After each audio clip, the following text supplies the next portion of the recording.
So with that bodhicitta and motivation in our minds, our hearts, we can do the verse of refuge and bodhicitta we usually do. I go for refuge until I'm enlightened to the Buddha, the Dharma, the Sangha. Through the merits of giving and the other perfections, may I become a Buddha to benefit all sentient beings. I go for refuge until I'm enlightened to the Buddha, the Dharma, the Sangha. Through the merits of giving and the other perfections, may I become a Buddha to benefit all sentient beings. I go for refuge until I'm enlightened to the Buddha, the Dharma, and the Sangha. Through the merits of giving and the other perfections, may I become a Buddha to benefit all sentient beings.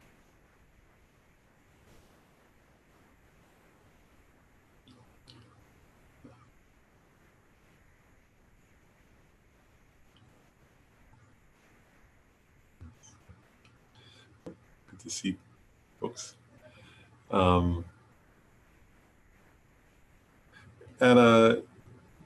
Just remind everybody, so we're up to, in the Sutra itself, the Heart Sutra, we're still on the, we started this paragraph last time, we'll spend most of today on this too. So the paragraph that says, Shariputra, it has this paragraph lists like 8 qualities, I guess you'd call them. So Shariputra, likewise, all phenomena are emptiness, without characteristic, unproduced, unceased, stainless, not without stain, not deficient, and not fulfilled. And so,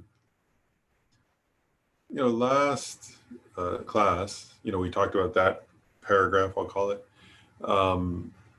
looking at it from the perspective of Atisha's lineage of explanation, you call it, right, where he talks about those 8 qualities, sort of looking at them from the perspective of the 3 doors to liberation. Some other folks not muted. Looks like everybody is. Anyway, so in terms of the 3 doors to liberation, right? So emptiness, signlessness, and wishlessness. Anyway, so we covered that last time. And then I said that, today we would look at that same paragraph from the perspective of Mahayana's commentary and lineage of explanation. And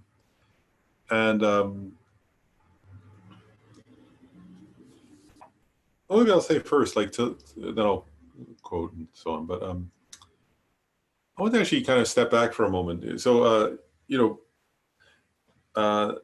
I had said in an earlier class that one way of looking at these different paragraphs of the Heart Sutra, the explicit meaning of them is emptiness, and then the sort of, they call it the hidden meaning, right, is also the stages of the path of bodhisattvas. And so this paragraph, when you look at it from the hidden meaning or the stages of the path, is about the path of seeing, or relates to the path of seeing, corresponds to the path of seeing.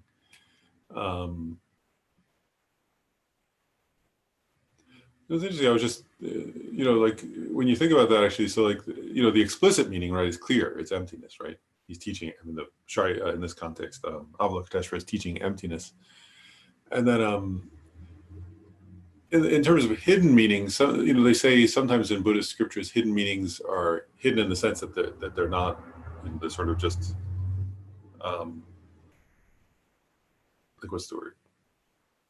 If you understand the path, you understand that they're there, but they're not mentioned at all. And then in other sutras like this one, they're not mentioned explicitly, but the words imply them. And they say in the Heart Sutra and in other Perfection of Wisdom sutras, the implicit meaning of Perfection of Wisdom is implied. In other words, if you kind of read the words and you think about them, you can see how it teaches that. And so Mahayana's commentary specifically focuses on how this paragraph relates to the path of seeing. And so what I thought to do is just step back for a moment and sort of remind people of a little bit of an overview of the 5 paths, because the path of seeing is one of those 5, and then we're going to go focus in on this paragraph in terms of the path of seeing.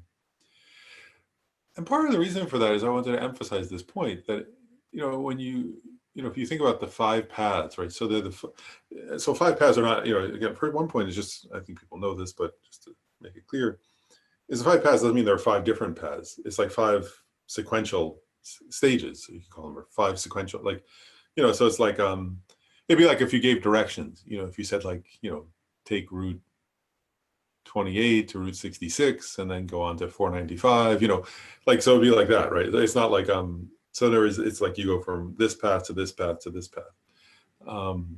It's like a set of directions, you could say, for bodhisattvas.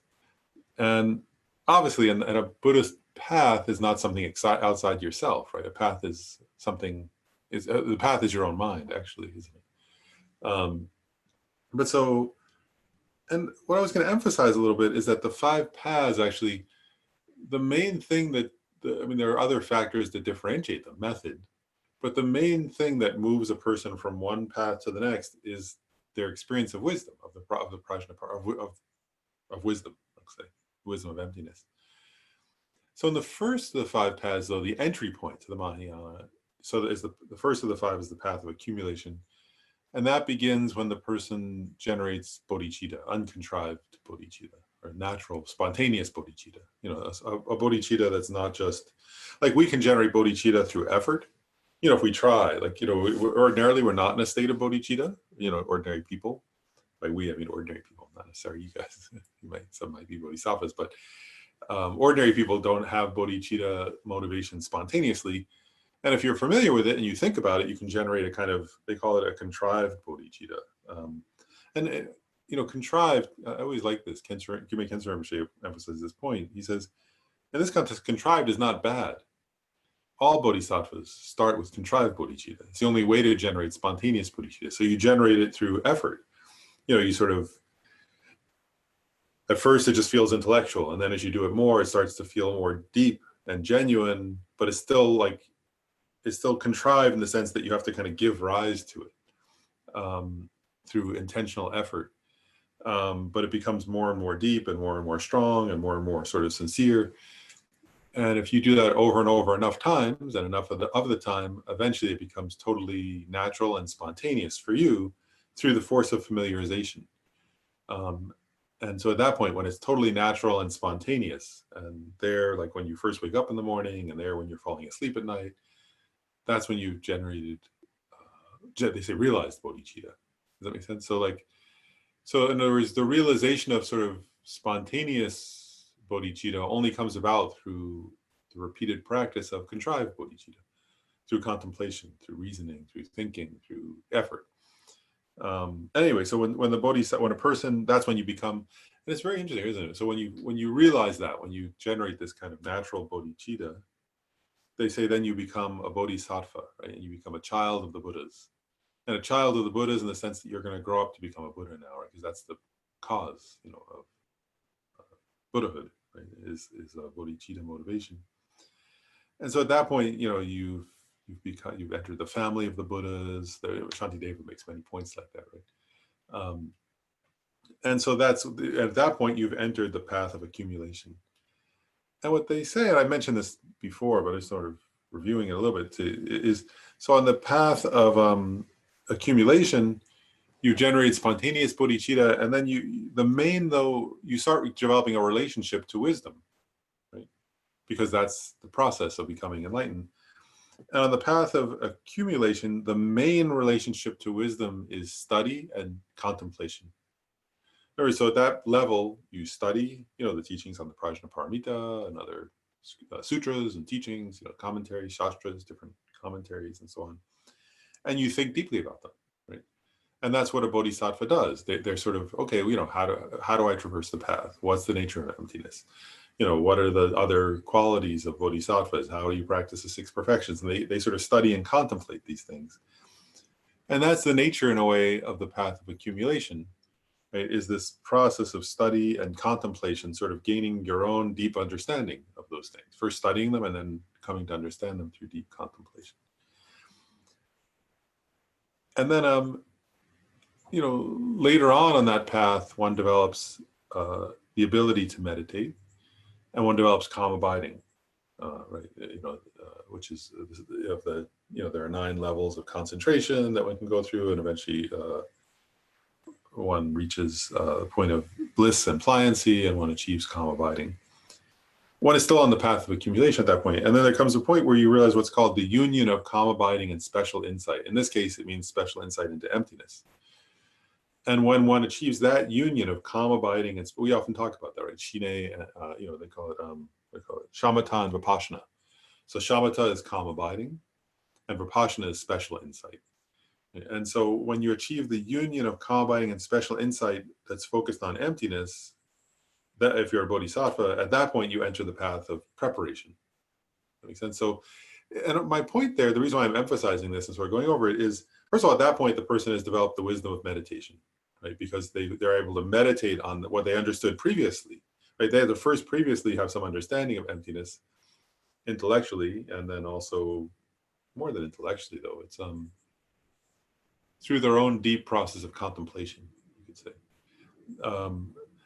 But with the union of calm abiding and special insight, the unique factor there is that the person has this ability to have calm abiding where they can remain focused on any object for as long as they want, with a sense of bliss and mental pliancy, mental flexibility. But at the point where they achieve the union of calm abiding and special insight, what happens is that at that point, when that bodhisattva contemplates emptiness, it actually enhances their ability to penetrate through meditative concentration the meaning of emptiness. And they develop this kind of extremely clear, extremely vivid meditation on emptiness that's totally unified with calm abiding. So there's no sense of distraction at all. And it's totally natural, spontaneous, they don't have to take even effort to focus. So they achieve a very deep sort of meditative realization of emptiness, but they've not yet seen emptiness directly. But you see how the point is that it's wisdom that brings the bodhi. Though both of those bodhisattvas on the path of accumulation and preparation have bodhicitta. The difference is their ability to meditate on emptiness, right, is what moves them to the next part of the path, the next path, you could say. And then they continue meditating on emptiness, and there's still a sense, though, a subtle sense of subject-object dualism. And there's a sense, they call it a mental image or a generic image or a kind of, there's still some sense of like a conceptuality in their understanding of emptiness. It's very subtle, right? Because they're in deep meditation, but there's still some subtle conceptual overlay through which they understand emptiness. And that overlay gets sort of thinner and thinner as they sort of continue meditating on emptiness. And then eventually they achieve direct realization, or unmitigated, totally direct, totally non-conceptual, with no subject-object dualism, realization of emptiness. And that's the entry to the path of seeing. So that's the third path. So you see, my point here is that as you traverse these paths through the perfection of wisdom, actually, through wisdom itself, through meditation on wisdom. And I said this before, when one achieves the path of seeing, one stops being an ordinary person, one becomes what they call an Arya, right? When they say Arya Bodhisattva, that means someone who's realized the path of seeing, realized emptiness directly. And then one continues realizing emptiness, and actually you move from the path of seeing to the fourth path is the path of meditation. You move to that one also through entering into direct realization of emptiness. And you continue then to kind of have these direct realizations of emptiness. But so today's class, what we're focused on is the path of seeing. So that was just a review to remember. So what are we talking about when we say the path of seeing? It's this very important sort of point in one's spiritual development, where one first gains the direct realization, non-dualistic meditation, realization of emptiness. And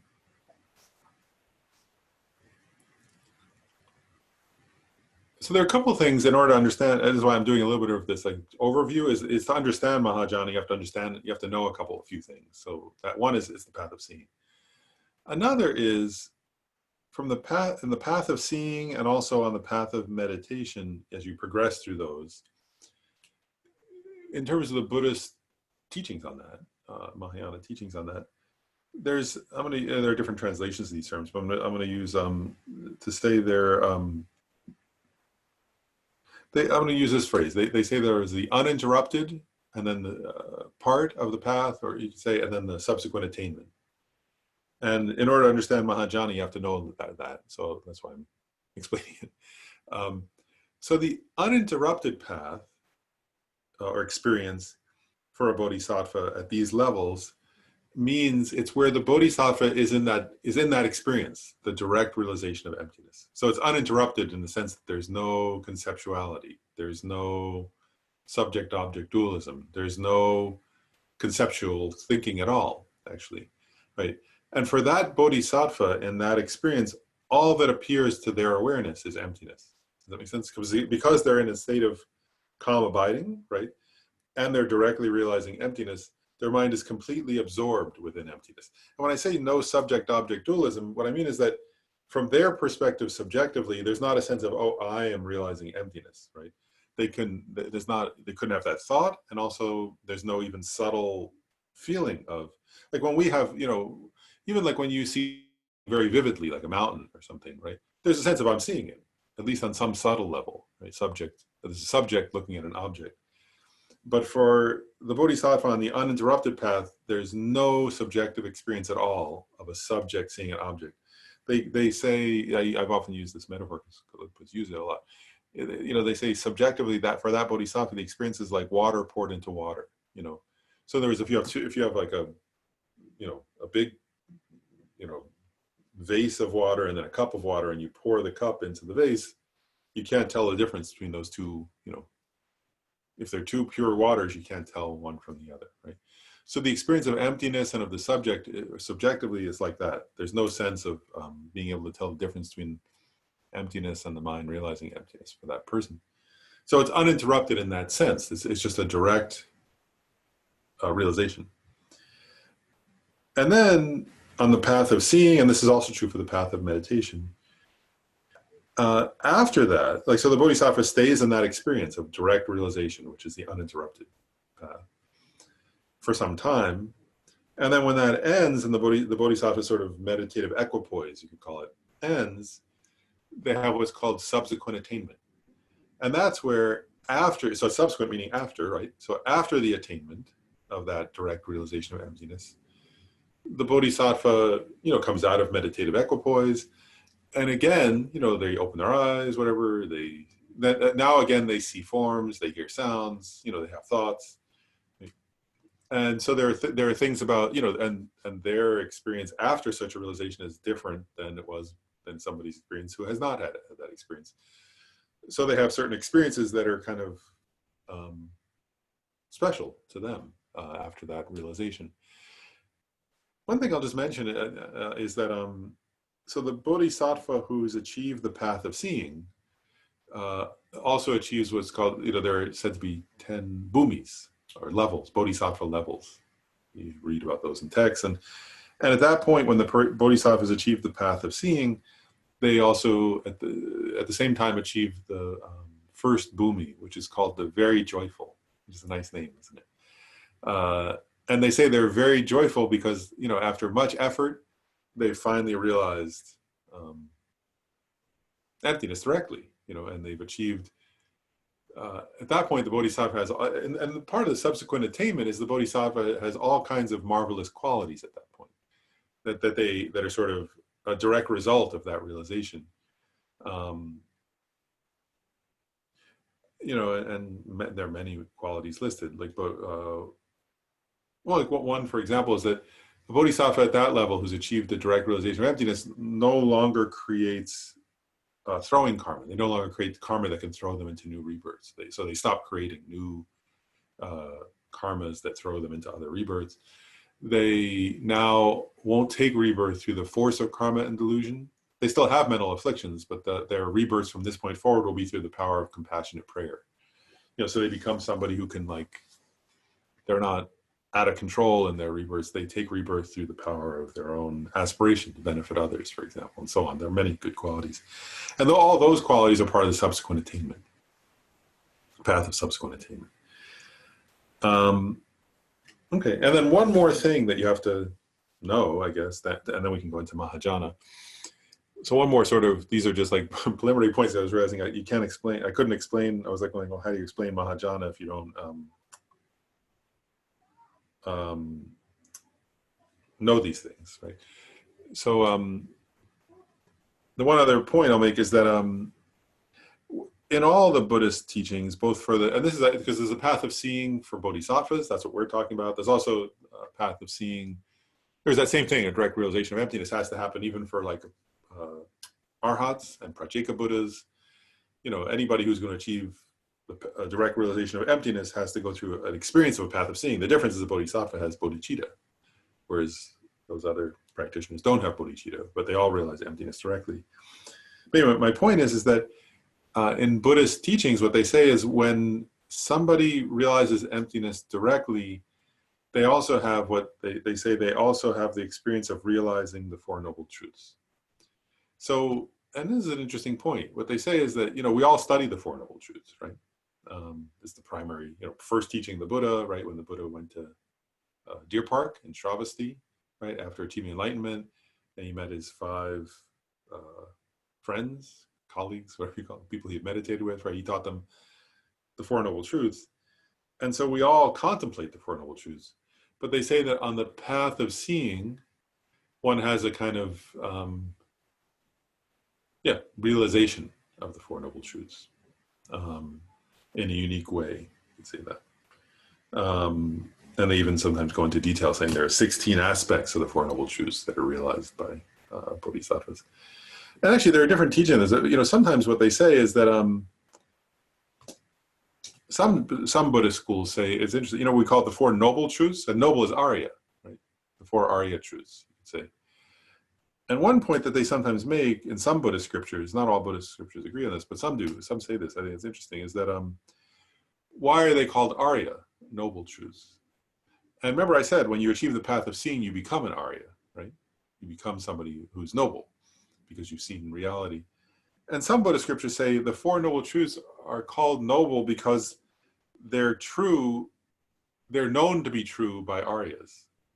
In other words, and that like ordinary people actually, you know, don't fully see the truth of suffering, don't really know its cause, certainly don't know the cessation, and don't really know the path, you know, and that somebody who's seen emptiness directly knows those things. So in other words, one way of saying why are they called, you know, I mean, from the very beginning of your study of Buddhism, you always hear the Four Noble Truths.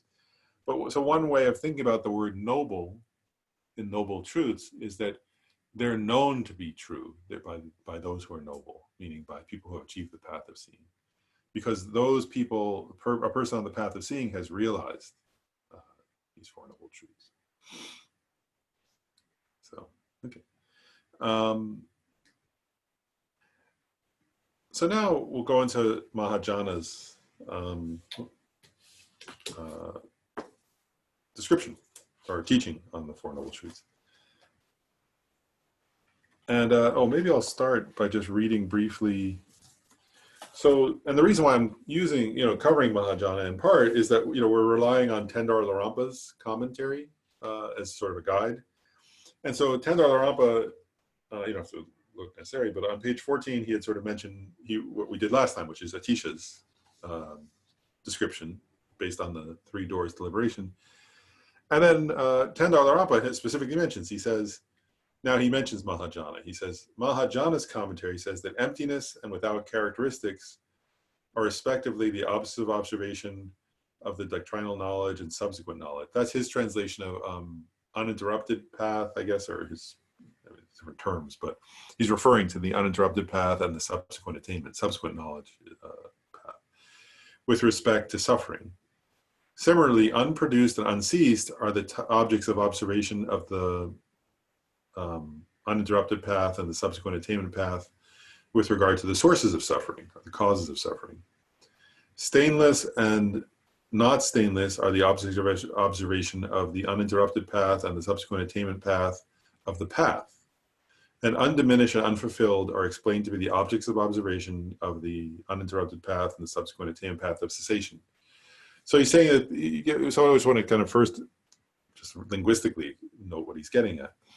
You know, so there are 8 words, 8 characteristics listed in this paragraph, right?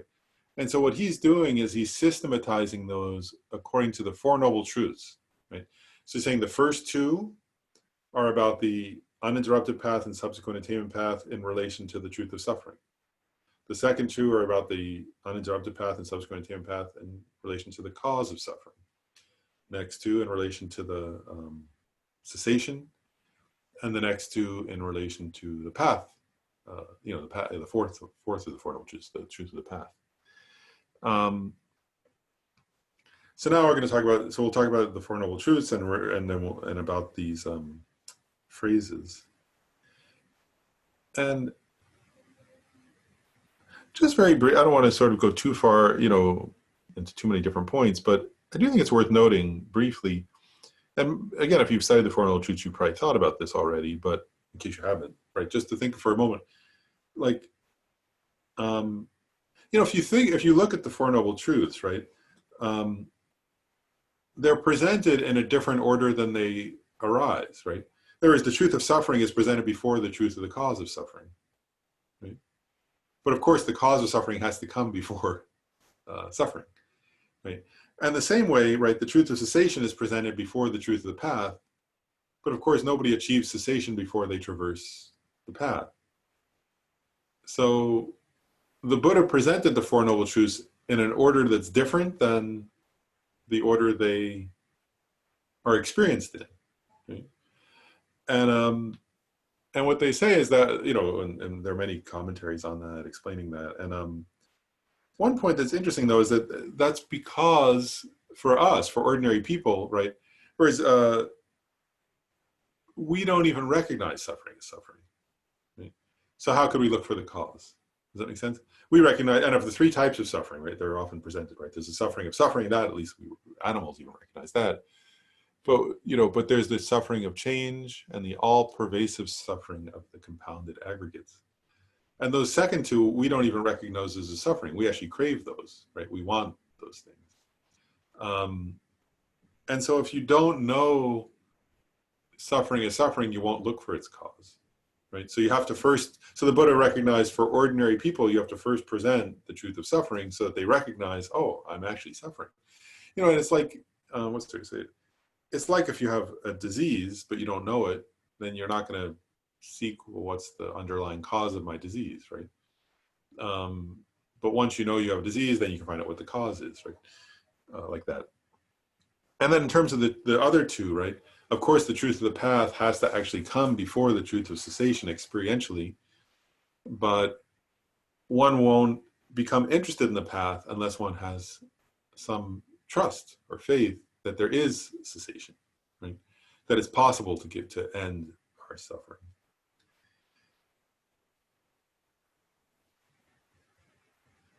So anyway, that's briefly about the order of the Four Noble Truths. And then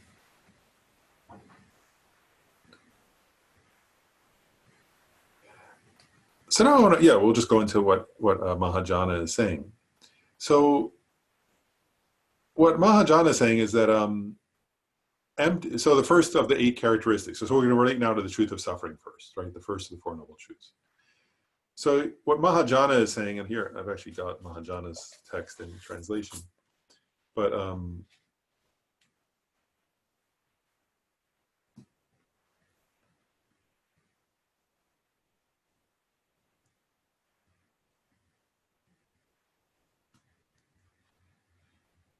so I'll read this first quote. He says, regarding that, the complete knowledge that the truth of suffering is empty of intrinsic existence is he calls it doctrinal knowledge, which means the uninterrupted path of suffering.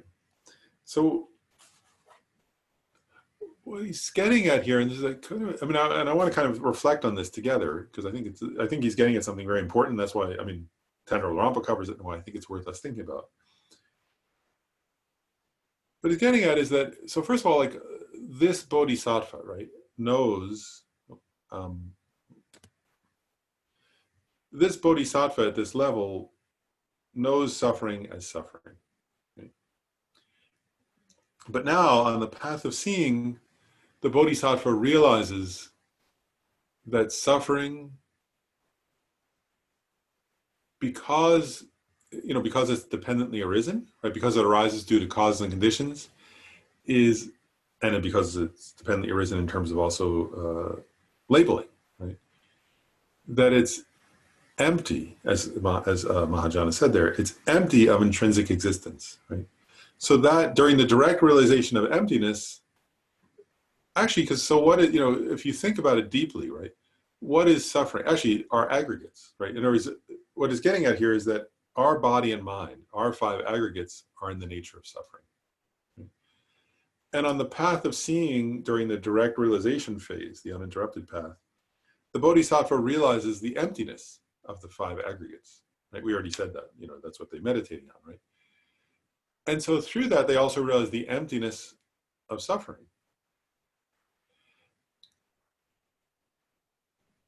And so they realize, so in other words, it's interesting, isn't it? So the realization of, well, and then I'll say, so then, and then the second of the eight rather characteristics, right, is without intrinsic characteristics, right? So in the sutra it says, those are the first two, right? All phenomena are emptiness and without characteristics. And so, and what does that mean? In this case, it means without intrinsic characteristics, right? No inherently existent characteristics.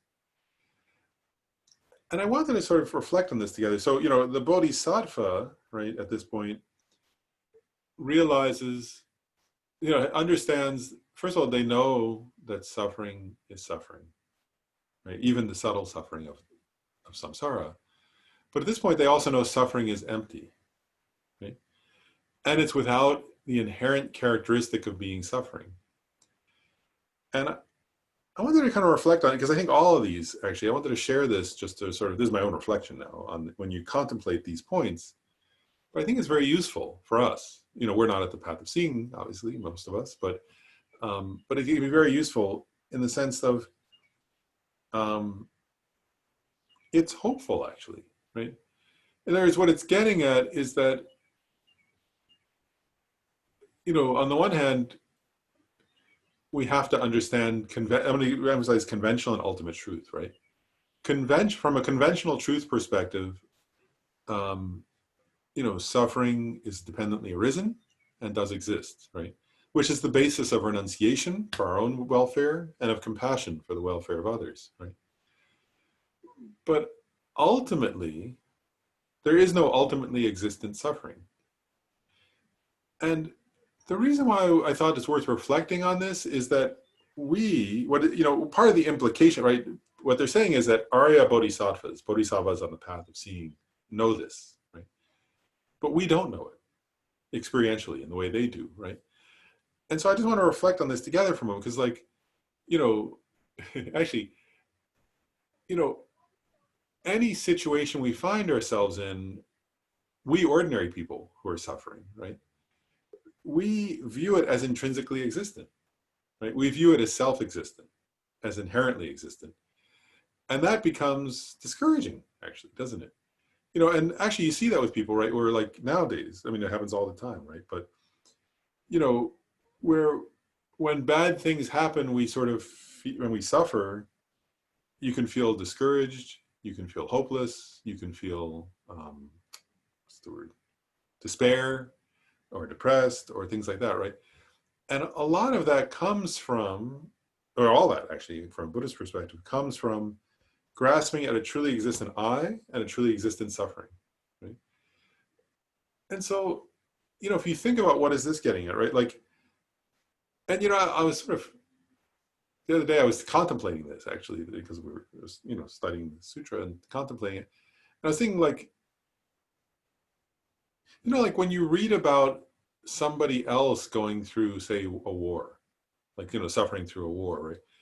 And if it's a past war, but at least, from your perspective, the war ended, right?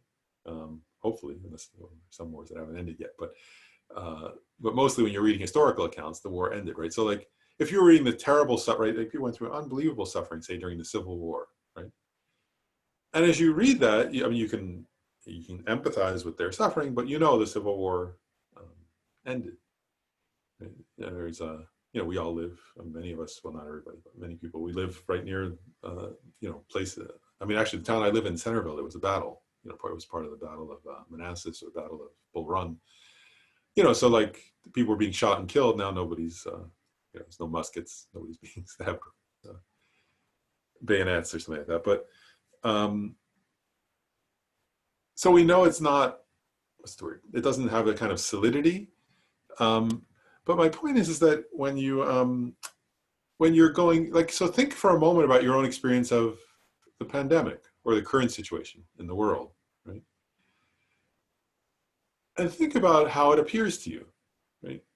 The suffering of that, right? Whether it be that or the suffering of all kinds of suffering happening right now, right? I mean, I was thinking about that the other day. It's like there was the hurricane in the Gulf. The one day I was like going, wow, there's the pandemic, which is huge, right? There's the hurricane in the Gulf. There's the fires in California. Those two scientists say are related to climate change. Then there were like shootings, race-related shootings, and then killings in the street, and all kinds of things like that, right? And when you think about the suffering happening, how does it appear to you, right? And if you think about it, because we're ordinary people, it appears inherently existent. Right? It appears to exist from its own side. And that, and then I guess this is very important, I think, because what I sometimes reflect on is like, so do you believe it can end? Like, do you know, not just believe, do you know it can end? And from a Buddhist perspective, right, all that suffering is just, what do you call it? It exists conventionally, right? But how does it exist? It exists as, you could say, like a mere appearance, right? Arisen through causes and conditions, mainly karma, mental afflictions. Right, through our collective karma and mental afflictions, this is a Buddhist perspective, right? Through our collective karma and mental afflictions, well, actually, it's not hard to see, is it? Let's take the example of all these things, actually. They all come about, actually, they really do, don't they? I mean, Buddhism says that, but we can actually see that this week. If you contemplate it, it's not even difficult to see, is it? Right, because, say climate change, that didn't come about causelessly, right? It came about through people, right? And people's ignorance, people's greed, people's, and if you look at what's happening, violence, right? It comes about through people's hatred, anger, right? So we don't know, I mean, Buddhism says that, but it's actually obviously true, isn't it? So these things come about through causes and conditions, right? And then they're an appearance.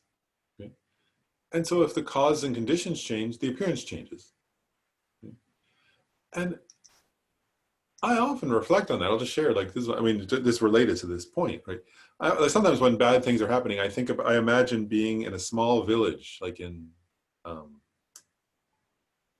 you could say either in Western Asia or Eastern Europe, during the time of when Genghis Khan's army, it was the most powerful, right? Genghis Khan had the largest empire in the history of the planet.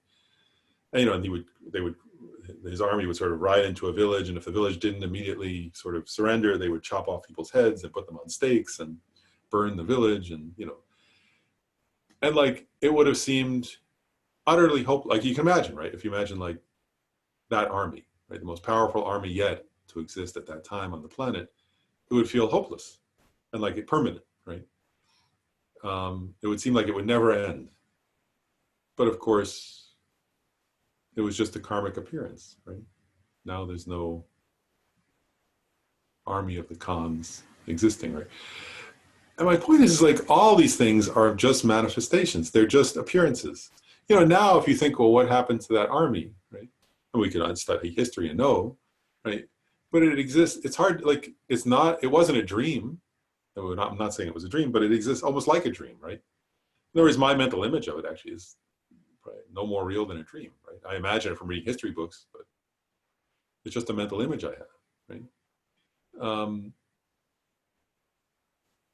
And if you were to search all the parts of the horses and parts of the swords or parts of the bows and arrows, you couldn't find something that was a truly existent army, right? Or the arm and the head and the ear of the soldiers. You can't find anything that was a truly existent army, yet it appeared and caused suffering, right? And the same thing, I was thinking about that now. Like if you looked at each part of the DNA of COVID-19, actually one part, like if you looked at each like segment of the DNA of that virus, that's not a virus, right? Like it's the combination, right, that makes it. Because many of the parts of that DNA are the same as the common cold, right? Most of it is the same as the common cold, actually, isn't it? You know, so that you can't say, like, so if every part of that DNA were COVID-19, then the common cold would be COVID-19, and this would have already happened decades ago when the common cold, you know, right? So in other words, if you search, just like we did that one day for water, like, but if you search each part of the DNA of the virus, no part of that DNA is COVID-19, right? But through a unique sort of combination of causes and conditions, and actually, and you know, what's interesting also is that like the DNA and the COVID-19 in and of itself can't cause suffering, right? There is, because actually you need a body that can get sick, right?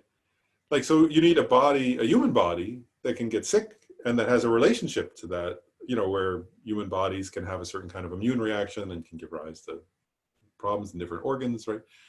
So it's like the experience of a pandemic is dependent upon bodies, upon immune systems, upon, you know, DNA and the virus and so on. And so it's an appearance. And at one point, I want to really emphasize this. That doesn't say, right, that's not saying there isn't suffering, right?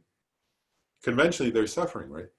But if you search, right, if you do ultimate analysis, you know, it's like, you know, does the suffering, actually, if you did an ultimate analysis, even of somebody in an ICU, right, is the suffering existing in the T cells? Is it existing in one of the part of their immune system? Is it existing in their red blood cells or white blood cells? Is it existing in part of the DNA of the virus? Is it existing in the bed of the ICU? Is it existing on the person's ear or nose or hair or, right? It exists. It does exist, right? Clearly, right? We know it exists. But if you do ultimate analysis, is it findable under ultimate analysis? And what this is getting at about the truth of suffering is that Arya Bodhisattvas know, right, the truth of suffering. And they know that suffering is empty of inherent existence. And there's a famous passage actually in the Vajrakuta Sutra. That's good. There's a famous passage in the Vajrakuta Sutra where a bodhisattva, I think, who's practicing patience, is being tortured. He describes it afterwards. He said, you know, he says, in a past life, I think the Buddha says, in a past life, I was such and such bodhisattva, and I was tortured by, I think, a king, he says. And he says, if I had given rise to a sense of self, if I had given rise essentially to a grasping at a truly existent self who is truly suffering, I would have gotten angry. But understanding emptiness, understanding the perfection of wisdom, anger did not arise. Right? Is basically what he said. That's not the exact wording, but that's essentially his message. And so, again, it's not that bodhisattvas, you get the point here. Bodhisattvas, it's not like we grasp at things as if they existed in a way they don't exist. Bodhisattvas still see the appearances of things, but they don't grasp at them. They don't grasp at them as existing in a way that's impossible to exist, actually. We grasp at things existing in a way in which they could never exist, right? Which is inherently, permanently also, from their own side, as if they're kind of somehow self-arisen, rather than mere dependent arisings. And so, again, with regards to the truth of suffering, what the bodhisattva in the uninterrupted path, they realize the emptiness of intrinsic existence of suffering itself. And then in the subsequent attainment, they realize that suffering is without intrinsic characteristics. Right? And so what does that mean, actually? What it means is that, in one sense also, it means, I often reflect on this, I just share it, like, because again, it gets at our ignorance in a way. It's like at the way we grasp at things as if they're very, what's the word? As if they can only be perceived in the way I perceive them. Right? That means intrinsic characteristic also, isn't it? As if, and I often think that because like, you know, I've said this to some of you who have studied with me regularly, but like, I often reflect on this because like, I actually, you know, actually I'll just share I'm going to share a bit my own reflection actually, just personally, like, you know, because it relates directly to this point about just the truth of suffering being empty.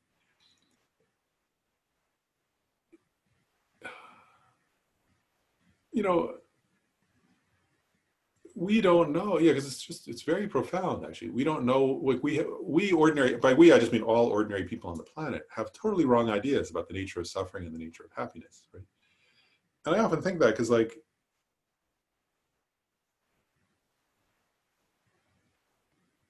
on the one hand, I'll just share two different, like I'm going to share two examples of each, like on this point. Like I often think about this, like I remember once there was a time when I was in college and my dad had developed an addiction. And I came home and then I was trying to help him. We were doing something to help him. But I remember I had this moment where we were driving and at that time he had had some success in business and he had a Mercedes. And we were driving in a Mercedes on a beautiful country road, like in Westchester County, New York. But we were in the midst of this sort of family conflict around his problem. And it struck me, I was like, wow, like if anybody looked at us, they would say like, wow, look at them. They're in this beautiful place, surrounded by beautiful trees, in this like very expensive, fancy car. Like they must be so happy. And then I thought, I was looking at my mom and my dad and I thought, oh, this is like hell, actually. It's like a hell experience.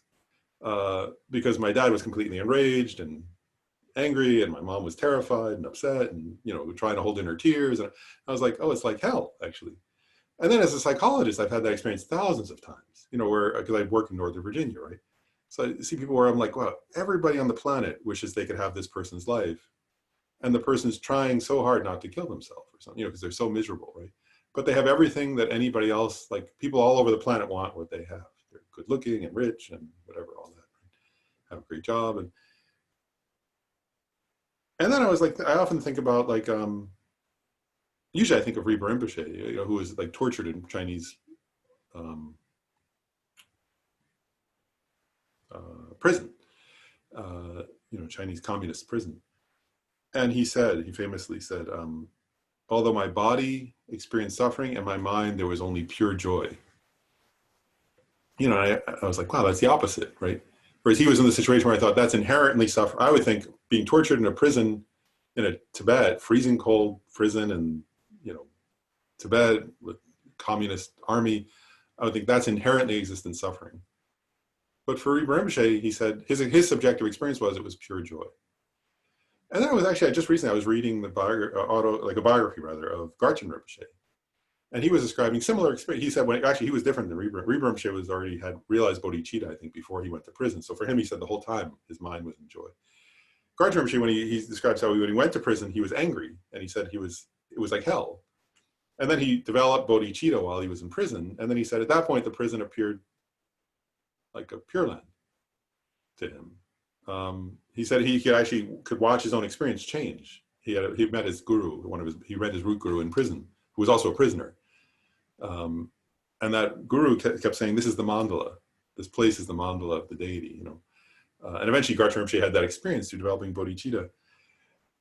Right, so my point is like, so is a torture camp, you know, suffering?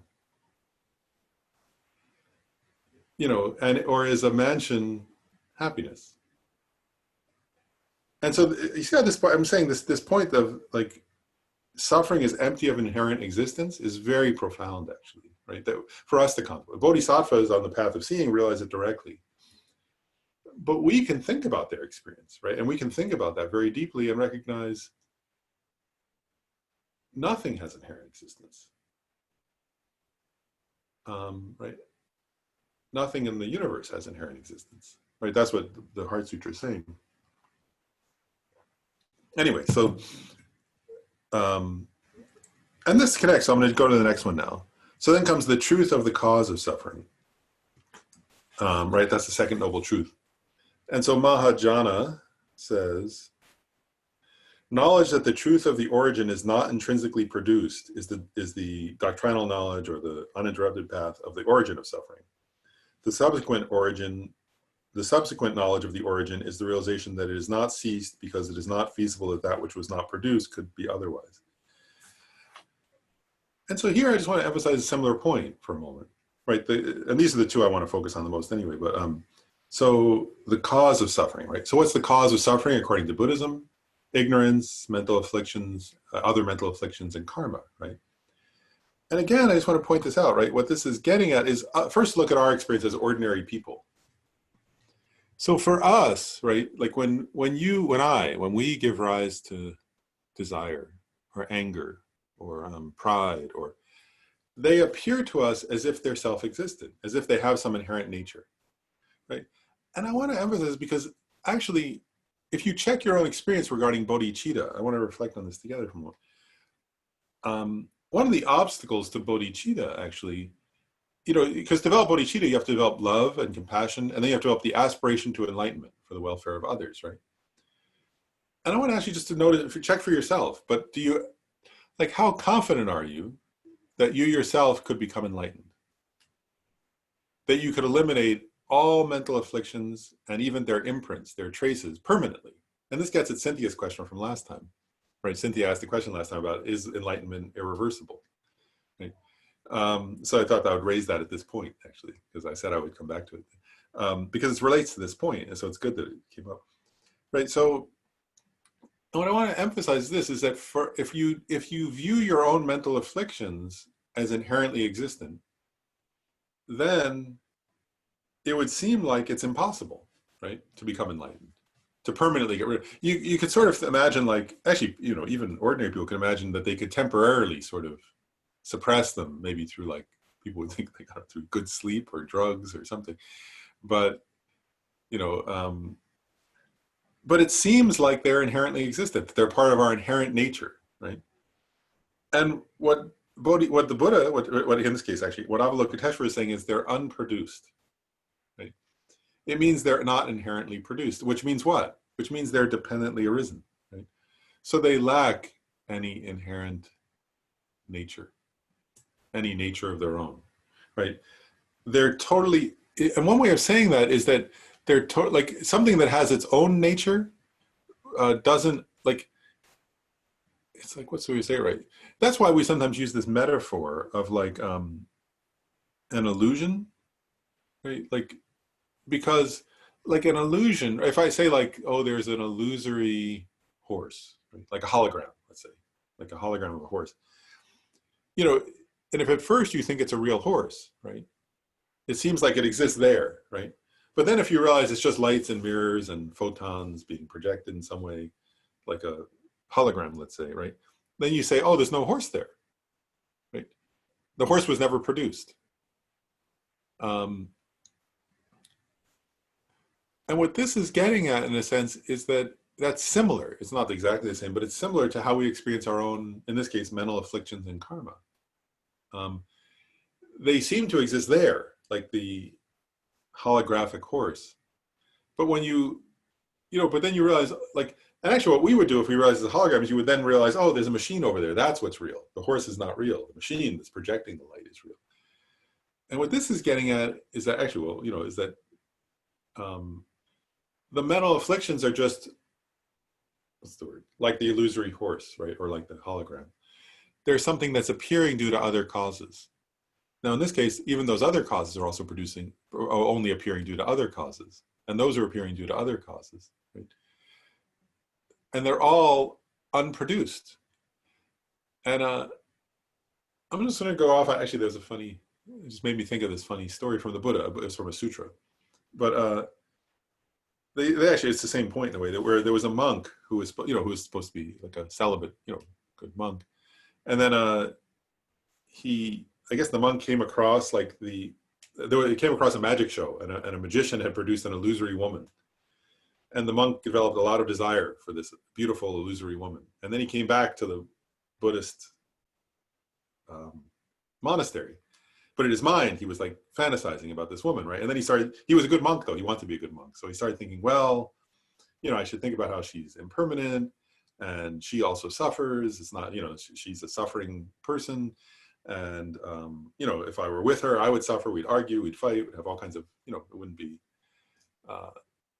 be so great. He was like recognizing his own, and she'll get old and she'll die. She's not permanent.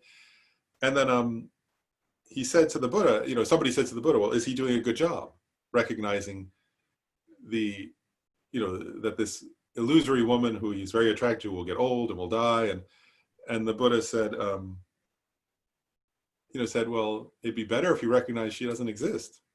It's like, it's got a little, there was this little silly to think about her aging and the arguments they may have when she was a hallucination. She was a magical appearance. She doesn't even, she didn't even exist. So, in one way you would say it was better than if you were, I guess like whatever, there are worse alternatives, but what the Buddha was saying was that was not the best solution, right? The best solution would be to recognize, well, she never existed in the first place. It was a magician's trick, right?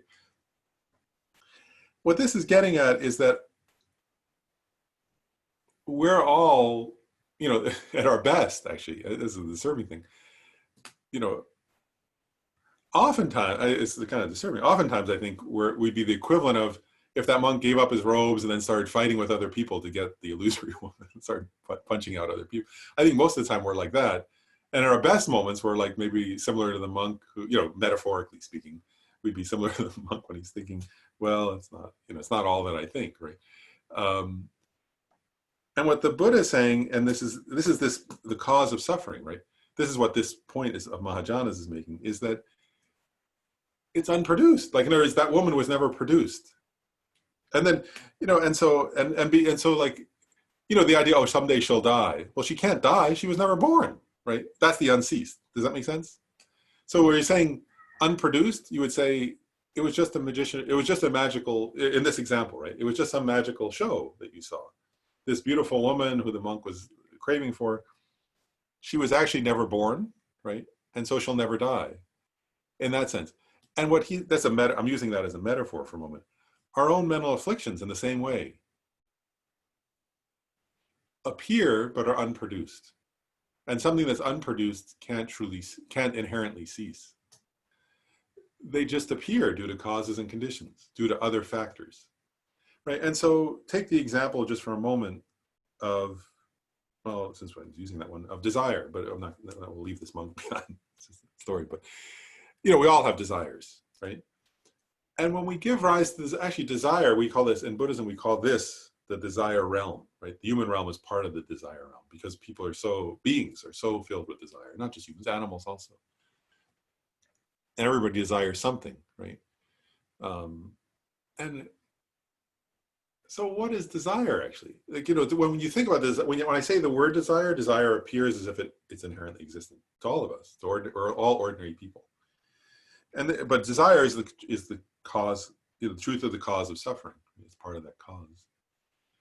And so actually, if you think about desire, what is it? Is actually, if you look at Buddhist psychology, what it says is that, so there's a sense consciousness, for example. I'm going to use an example, right? So sense consciousness has an appearance to it, right? Like, so let's imagine, I don't know, pick an example, like a certain food that you like. And actually, let's imagine, I don't know, it could be any sense conscious, I guess. If it's food, right? It could be your smell, or it could be but let's imagine it's visual consciousness for now, just to pick one.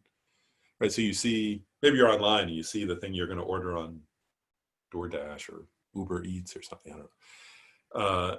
And so you see the image of that thing, right? So then it's a visual, right? Like, so actually, like, so you have desire, right? But like, so there's an eye consciousness.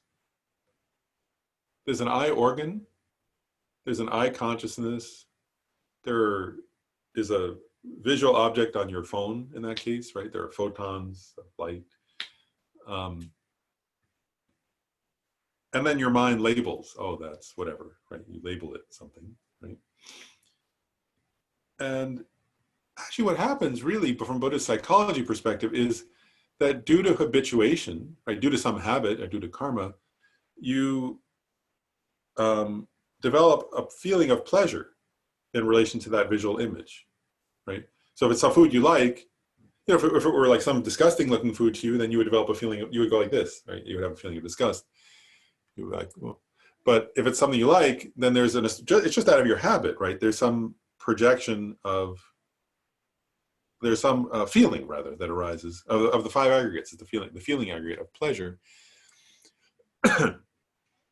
And then you want to keep that feeling of pleasure, right? So you develop a kind of craving. Really, the craving is for pleasure, actually, right? But you're associating it with this particular visual image. And so then you have desire for that item, right?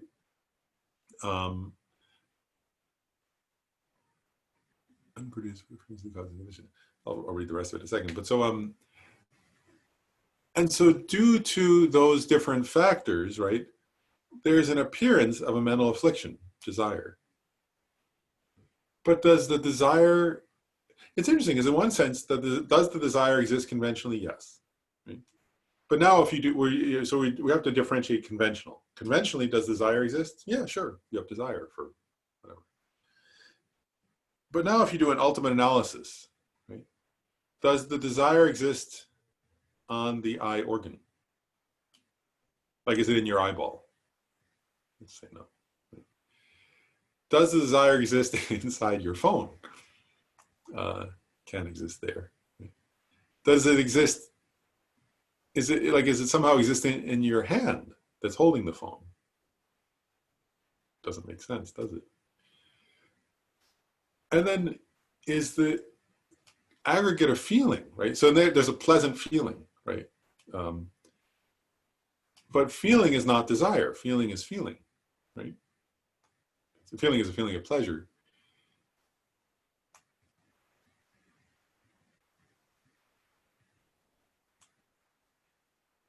So actually, so if you start to do an ultimate analysis, you know, then there's consciousness, right? But the nature of consciousness itself is clear and knowing, right? And it's within that appearances like visual, you know, the idea of food or something, right?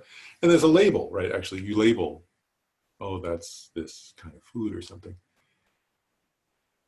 So again, conventionally, is there desire? Yes. Right? But under ultimate analysis, is the desire findable?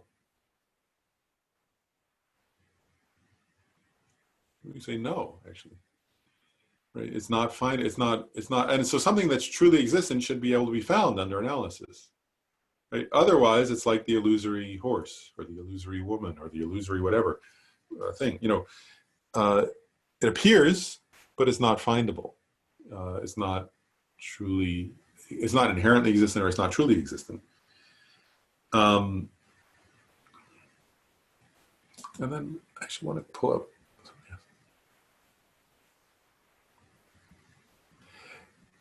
Oh, Linda asked a good question about, so how is it unproduced if it appears due to causes and conditions?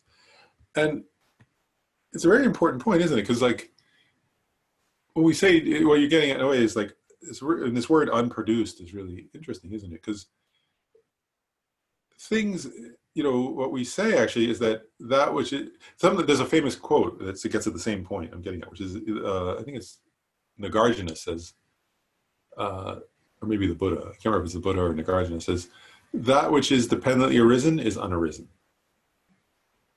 And in one sense, actually I want to, you know, and it's the same question that Linda's raising, right? How can something be, that which is produced by causing conditions be unproduced? Or how can that which is dependently arisen be unarisen? And what it's getting at, we have to really differentiate conventional and ultimate, right? Is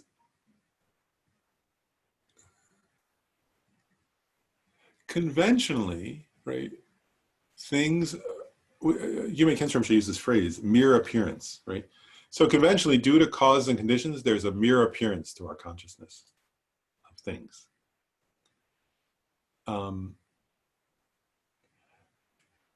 And if we don't ask any further questions, then we can be satisfied with that, right? So you say, oh, there's, whatever, soup or something, right? Like, or there's a sandwich, or there's whatever, right? If you don't ask any question, then that's how it exists, right? In other words, we know it's dependently arisen, right? A sandwich is dependently arisen, and it was produced due to causes and conditions, right?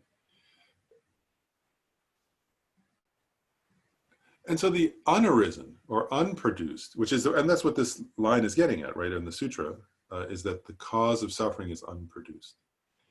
So what this is getting at is the question of ultimate analysis, right? And there are many different, and actually and again, like the Dalai Lama often emphasizes this, conventional appearance is unanalyzed. Right? Here is, you don't analyze the ultimate status of it. It's just an appearance. But with emptiness, the question becomes ultimate analysis. And the Dalai Lama always says you have to use reasoning. Right? In other words, the only way to get an ultimate analysis is through reasoning. The Dalai Lama says that over and over and over. Right? And Nagarjuna says that, and Chandrakirti, and so on.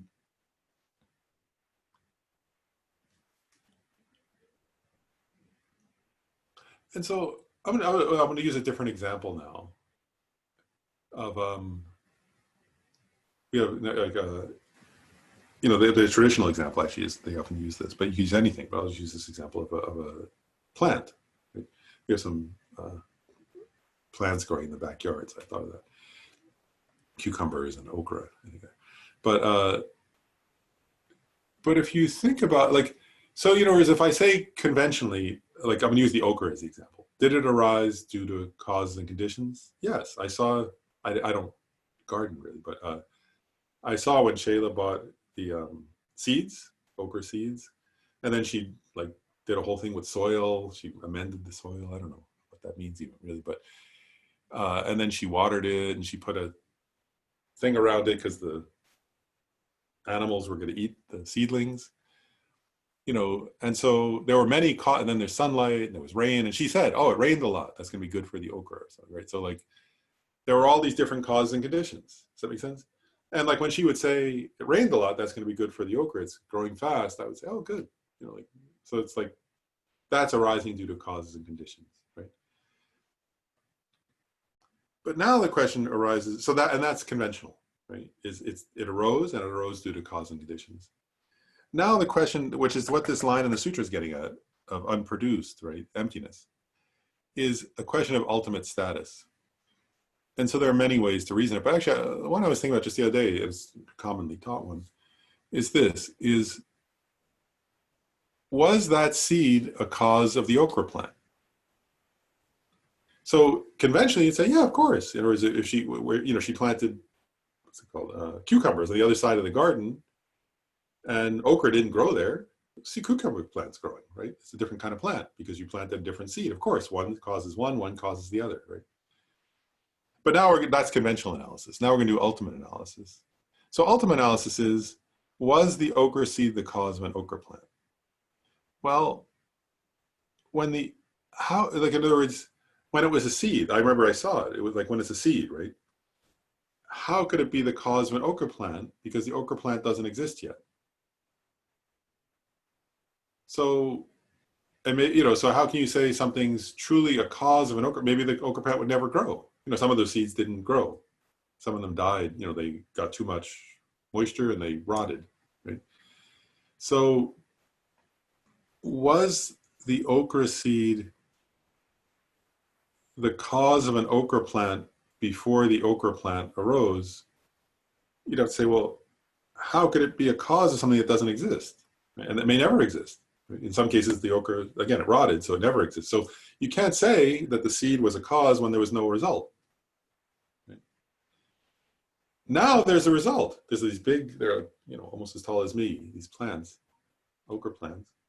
So is the seed an inherently existing cause of that now? Well, actually, the seed doesn't exist now. It's gone. Whereas if I pulled up that, Shayla would kill me if I did this, but if I pulled the plant up out of the ground to look for the seed, there'd be no seed there, right? The seed's gone. So how can it be a cause now? The seed doesn't even exist anymore. So again, if you start to do ultimate analysis, it wasn't a cause before the result arose because there was no result, right? And now, and this is where we get to, you start to do ultimate analysis, you recognize, in what way is it the cause? In mere name, right? Whereas mind can correctly label it a cause, but it doesn't even exist now. So it's not really a cause, right? Whereas it's not truly a cause, or it's not inherently a cause. And this is what we get at where things exist. How? We say this, and now you can actually see the truth of it. Things exist in mere name, right? As a cause. Like, so if I say, was the seed, again, conventionally, of course, if we're not doing ultimate analysis, then we say, oh yeah, you bought some seeds, where'd you buy them? Oh wow, you ordered them from this catalog, that's great. But when you do ultimate analysis, you can actually see it's true, isn't it? The seed was not a cause before the result. Now that we have the result, there's no seed. So the seed, it's impossible for the seed to be a cause from its own side, right? From its own side, it was never a cause, it never could be a cause. My mind labels it a cause, right? And that's how it exists, which means it doesn't exist from its own side as a cause. So something that had, now you have to say, so can the okra then plant, is it ultimately a result? Again, conventionally we say it's a result, right? But how can something that had no truly existent cause be a truly existent result? So it's not a result. And so, and are any of the things that went into it truly existent conditions, right? Is sunlight a truly existent condition of okra? Well then, no. I mean, like, in other words, it's only due to all the other factors, right? Otherwise, like if sunlight always produced okra, then, my pen would, if I put it in the light, it would become okra, right? Is soil an inherently existent condition for okra? No, right? Soil can give rise to cucumbers and weeds. Water, same thing, right? And so you start to recognize none of those things are intrinsically causes or conditions for okra. Okra is not an intrinsically existent result of any of those things. So conventionally, now you can actually see why Ken Strom shares this point. He uses this phrase, it's a mere appearance, right? It's a mere appearance, but is it truly, or is it inherently produced? Is it produced, are any of those things, is it ultimately existent as a result? No. And so there are no inherently existent causes, there are no inherently existent conditions, and there's no inherently existent production or result. They all exist. They do exist. How do they exist? In mere name. You label sunlight a condition. You label soil a condition. You label water a condition. You label the seed a cause. But is it a cause from its own side? No. Are those conditions from their own side? No. Is the okra a result from its own side? No. So that's what we say. So there's like no unproduced is like that. And again, so something that was not inherently produced can't inherently cease. And now I just want to address for a moment Cynthia's question from last time a little more specifically, because it's related to the truth of the cause of suffering and the truth of the cessation. She had asked last time, if things are empty, and then why can't the Buddha become unenlightened? I think that was the essence of what you asked her. And part of what we're getting at here is that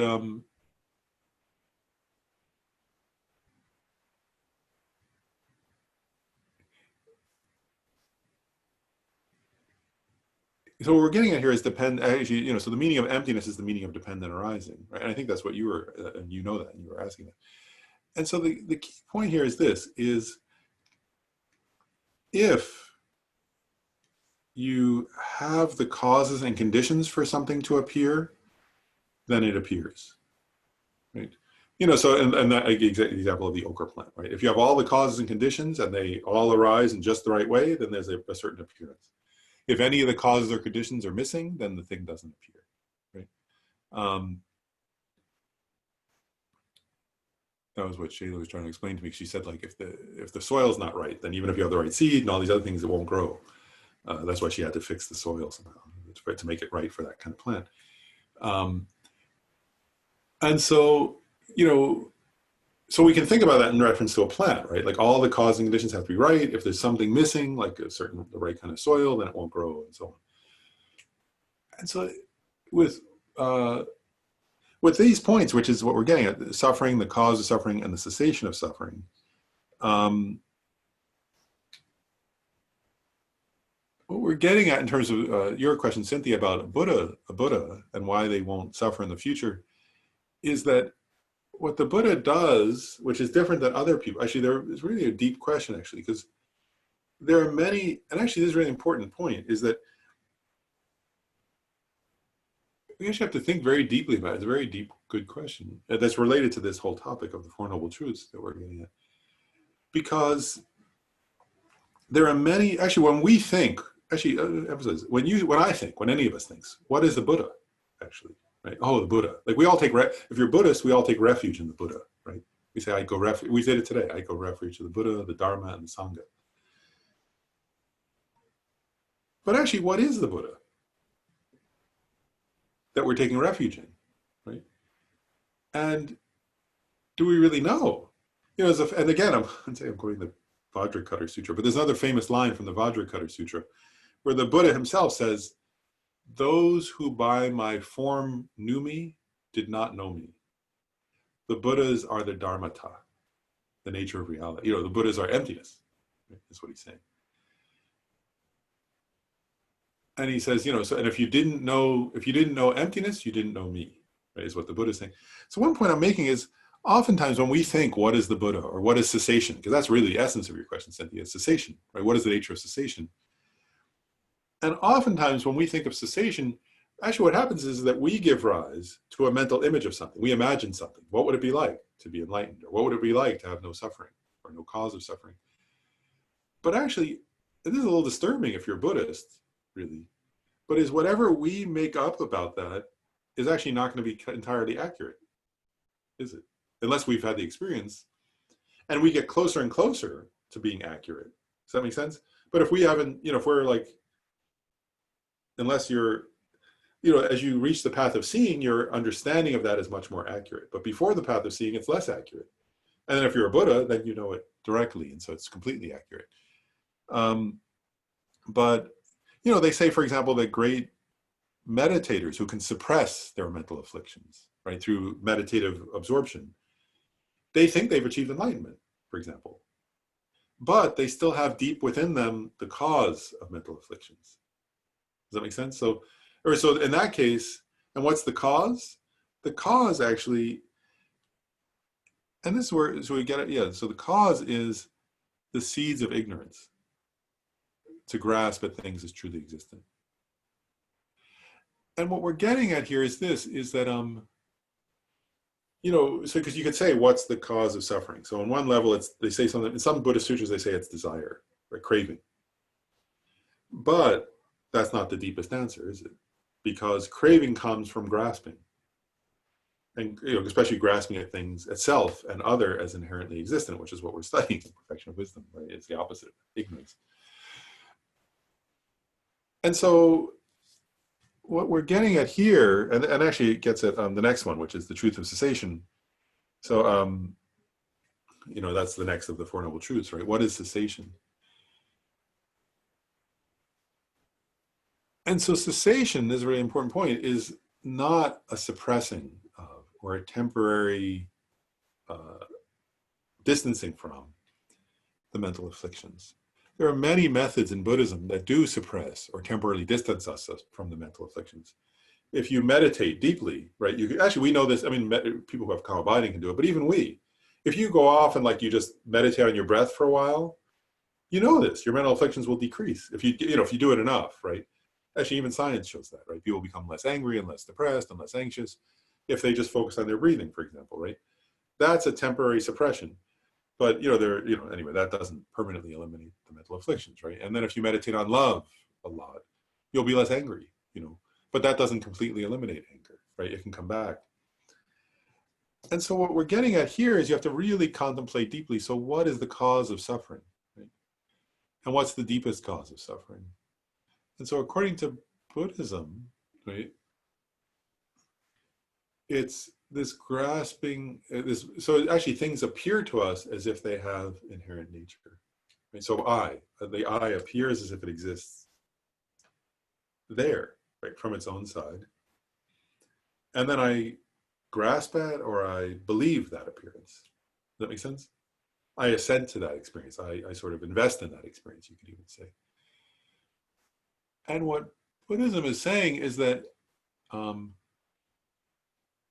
through meditation on the perfection of wisdom, actually, which is what we're studying, through emptiness, and through meditation on emptiness, and the Dalai Lama often emphasizes this point. He says, there are many actually Buddhists who make a mistake on this point, even other Buddhist schools, other than the Prasangika. I don't mean other like traditions. I mean like not the tenet systems, who don't assert this. But the Prasangika view, right, their philosophical position, is that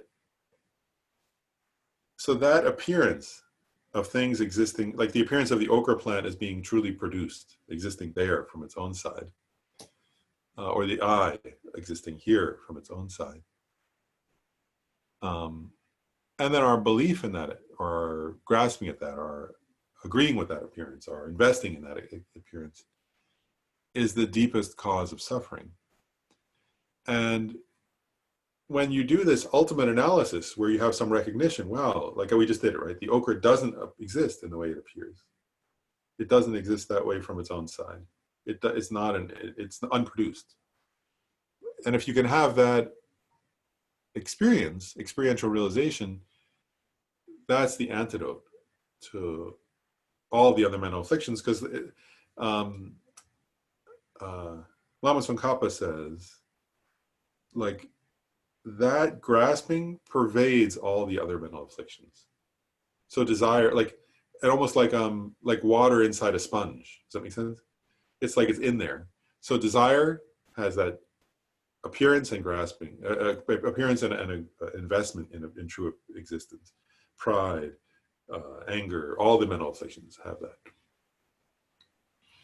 And so what the Dalai Lama is saying is, you have to, when you have something that directly contradicts that, which is the wisdom understanding emptiness, it directly contradicts that deepest cause. And the idea of why, so the real answer to Cynthia's question about why can a Buddha not suffer again, is that the Buddha eliminates completely from their mental continuum all ignorance and all traces of ignorance, all seeds of ignorance, all imprints of ignorance, like from the depths of their being. That makes sense.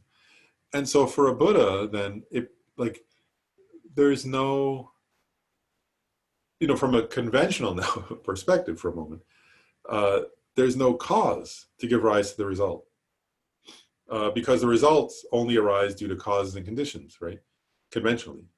Ultimately, they're unarisen, but conventionally they arise due to causes and conditions. So, like the path, the truth of the path is an elimination of all the causes that could possibly give rise to those results. And so you have to check and analyze. This is what the Buddhism is saying, but that we have to check for ourselves and analyze. And I often think about that. I once said that, like William James famously, like one day sat down and tried to focus his mind for 10 minutes.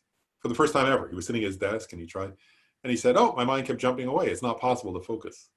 There's no such thing as, and of course he had never met Buddhist teachers who, there's a whole technology of calm abiding, and now science has shown that's true, that you can develop concentration.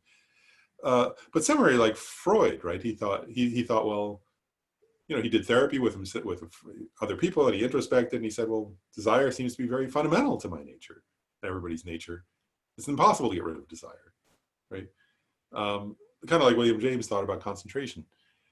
So like, I'm just giving you an example. Freud's position was it's impossible to get rid of desire, right? So you have to check for yourself. That was Freud's position. The Buddha says it is possible. And the Buddha says it's possible through wisdom. But you have to check for yourself and come to that conclusion. But that's the answer to the question, is that that the Buddha eliminates the deepest seeds and potentials for the cause of suffering, meaning ignorance, and therefore cannot give rise to, is incapable actually of giving rise to craving or grasping or anger, or because there's no cause for those things. And something that doesn't have a cause won't give, if there's no cause, then the result won't happen. So that's the answer in terms of cessation, in terms of why a Buddha can't give rise to. Dr. Yeah. Can I then mention something in relation to that? Yeah. So does that mean then that, so in the relation to the uncompounded phenomena, right? So I think in the Lamrim you mentioned that the state of the Buddha or Buddhahood, in a sense, is uncompounded phenomena. So would it make sense to think of in that, because anything conventional, in a sense, is compounded phenomena. Would that be fair to say? No. No? Oh. It's like space. Space is uncompounded. Oh, right. Yes. But it's and conventional. Emptiness is, right? So would it make sense to think of it as the Buddha nature of beings like us is in a state of uncompounded phenomena, so that if we remove all the causes and conditions that create that give rise to afflictions, once we remove that, so it's like that kind of when clearing the clouds, right? Then you only have space. Mm-hmm. I'm trying to relate it to that, like in conceptual ways. So is that a fair way to look at it? Is that inherent in us, there's the Buddha nature, and it's really in the clearing of all this grasping and aversion and ignorance. Once you clear that, then really then the Buddha nature, then you do become enlightened. Is that a fair thing to say? Or is there like totally? No, that is fair. I guess I'm sort of hesitating whether to make it more. I guess what I'll say is this: I'll make it a little more complicated, unfortunately, but because in a way, first of all, in a way, you're right. But I'll say like this: that there, you could say it this way, though, just to make it a little more complex, is that there's an aspect of the Buddha that's uncompounded, and there's an aspect of the Buddha that's compounded. And what I mean by that is just and it's in agreement, and actually it connects to Buddha nature also, because there are two types of Buddha nature even, and according to Maitreya, in the Uttara Tantra. So there's the natural Buddha nature, which is the uncompounded. It's the emptiness. Ultimately, it's the emptiness of the mind itself, so it's uncompounded. But then there's a compounded type of Buddha nature, which is our current good qualities, like our compassion, our love, our devotion, our generosity, and so on. And so I'm agreeing in one way, but also just making it more complex. So in terms of the uncompounded Buddha nature, right, the natural Buddha nature, that you're right. We just have to eliminate all the clouds, so to speak, and then it's sort of and then it gives rise to the uncompounded aspect of a Buddha, which is their svabhava kakaya, they call it. The emptiness of the Buddha's mind, and that's uncompounded.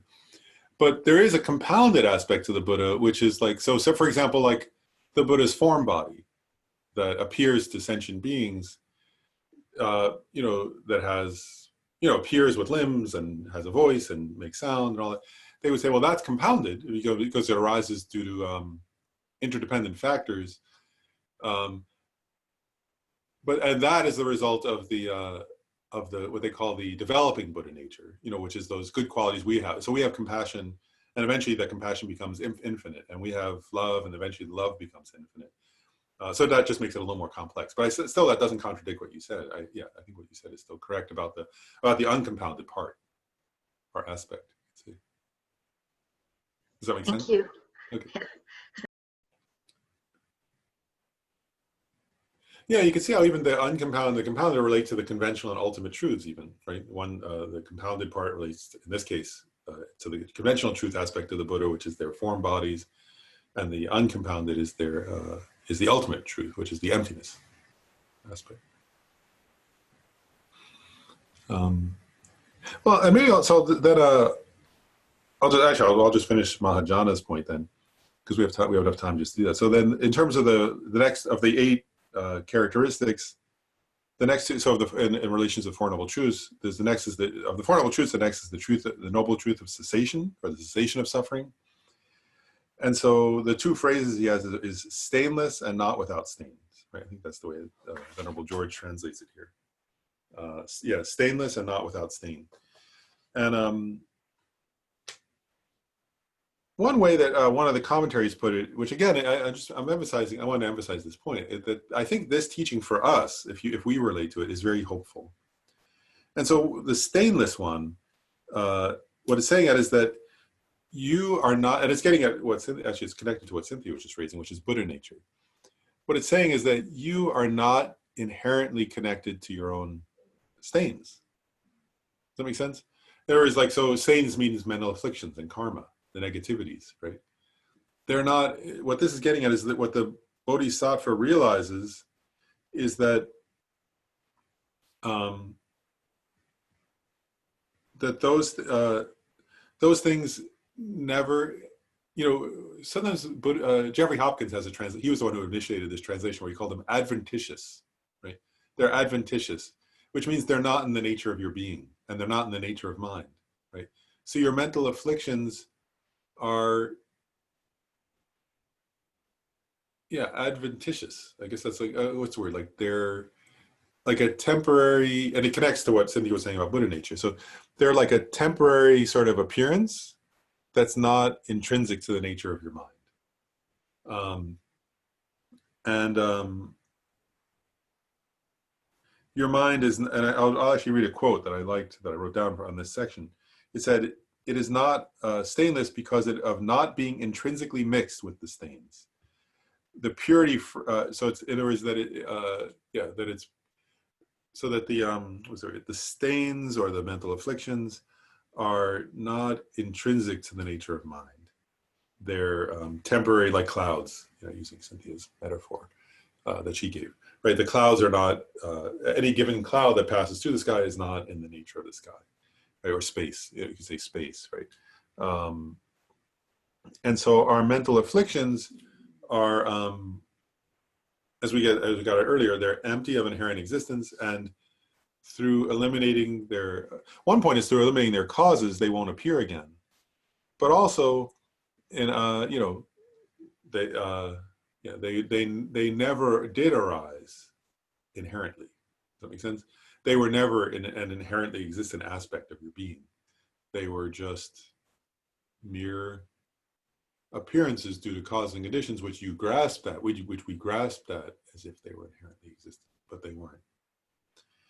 And then the last of the four of the eight, the last of the Four Noble Truths is the truth of the path, and that connects to the last 2 phrases in the sutra. So, which are, it says, not diminished, right, and not fulfilled. I think that's Venerable George's translation. Not deficient and not fulfilled is how he translates it. And actually, that's getting at what I just mentioned. So, the not diminished means, in terms of the meaning of those two,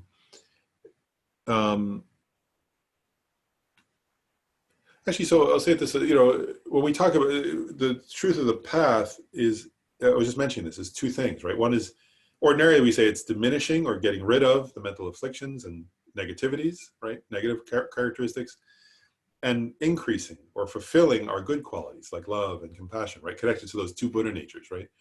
That we were just talking about. So one is to eliminate the afflictions and their causes and the ignorance, and the other is to bring to fulfillment our good qualities. And what's interesting in a way is like, what this is getting at is that on the one hand, conventionally, that's possible. You can do that. And actually, this is very important to think about. You yourself are capable of doing that. Does that make sense? So we have to think that, like each of us. And I actually want to share this. I remember one time, I'll just share, I don't know, for some reason today I'm sharing a little more personal, but so I'll share this point. I remember one time I went to Gyume Khyentse Rinpoche personally. I sometimes, each time I see Khyentse Rinpoche, I usually have like a list of questions. And one day I had a question. I went to him and I said, I was saying, Rinpoche, like, you know, when giving rise to like love and compassion, that seems very clear, you know. But then this idea that I myself will become enlightened, I was like, you know, I remember saying this, I said, I believe in enlightenment. You know, and I believe that like the Dalai Lama is enlightened and that other great teachers are enlightened, and the Buddha was enlightened. But like, I remember going and saying, but like, really? Like, I can be enlightened?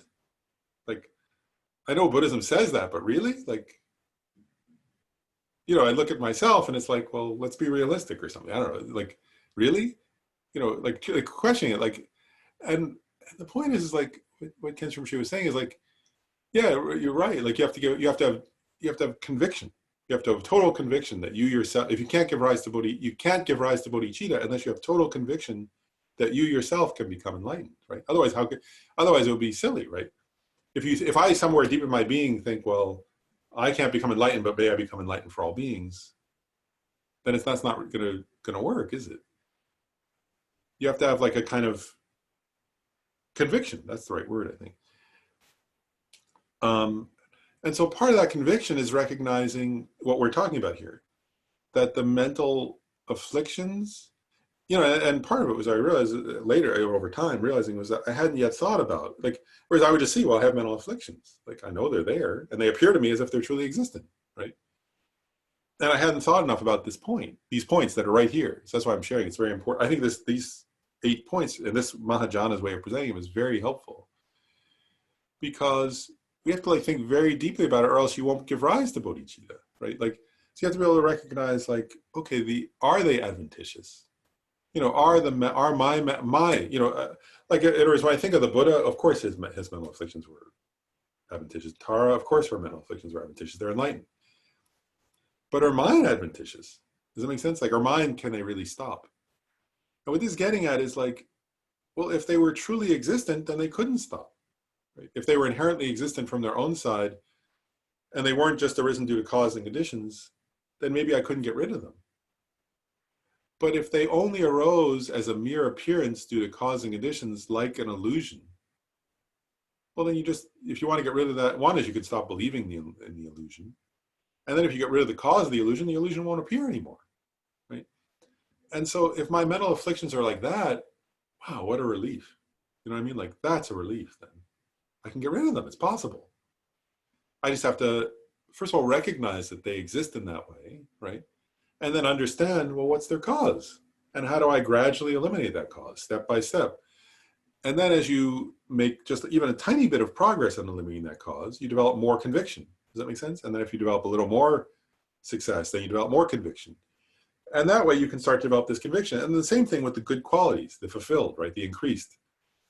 You know, in one way you could say, well, yeah, of course I have some love, but like, you know, at first, if you see like the love of like a bodhisattva, or, you know, people say, right, you see like great bodhisattvas, or you see Mother Teresa or something like that, you say, well, I can't be like that, right? I'm not a saint, you know, or something like that, right? You can feel that. And what this is saying is like, we have to develop conviction that it's possible, right? So you have to start small. Like, so like if you see, oh, wow, I was not, so, you know, I became more loving than I was. I became more patient than I was. Well, then it can increase, right? And then and that happens due to causes, right? Effort, through meditation, through contemplation, through, you know, thinking about love, through focusing on love, and then you start to go, wow, so if I do the causes more, then that will increase more. And eventually that will increase more and more. That's how it works, right? If everything arises due to causes. But part of realizing that is realizing I'm not inherently who I seem to be, right? Is if you grasp it, that you are somehow intrinsically this limited being that you see that appears to yourself currently, you know, and if you grasp at that as if it were truly existent, then you get discouraged, actually, and you can't give rise to the path, right? And so this is what bodhisattvas on the path of seeing become so free from, right? And that we have to gradually, through contemplating their experience, they're like our role models, right? These great bodhisattvas are our role models, and they have this experience to an extreme degree, right? Which we will eventually.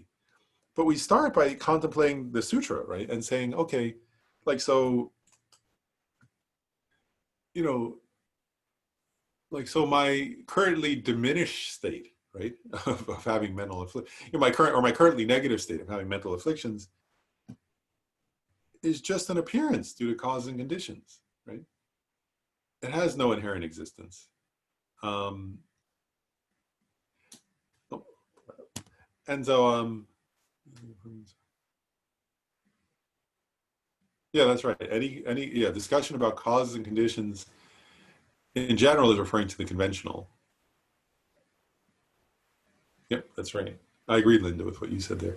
And other people can see it, I think, right? It's the group chat.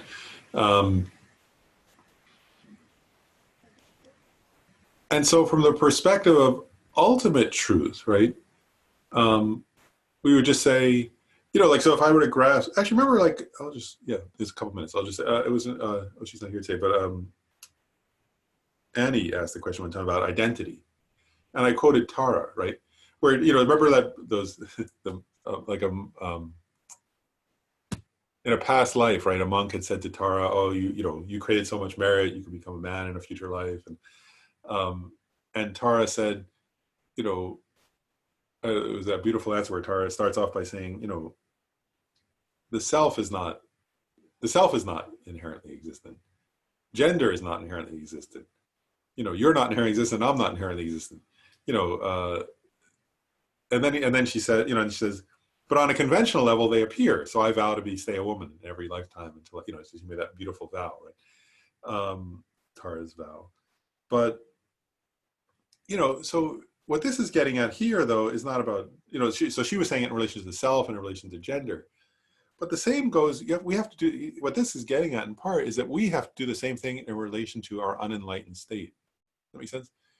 Like, if the self is not inherently existent, and if gender is not inherently existent, and if, like, race is not inherently existent, and nationality is not inherently existent, also the unenlightened state is not inherently existent, right?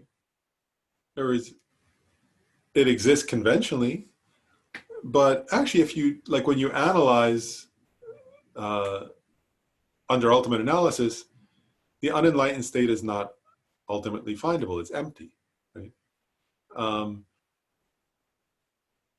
And so then we can, what's the word? We can, like, you know, ultimately, if we realize that, ultimately we'll realize emptiness.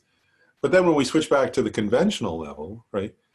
And also just for us as ordinary people, we can think about it conventionally and think, wow, so that's hopeful then. You know, who I think I am as a limited being is not my actual nature, right? And actually, because you know, actually, if you contemplate it deeply, what's my actual nature? It's emptiness. And what's the Buddha's actual nature?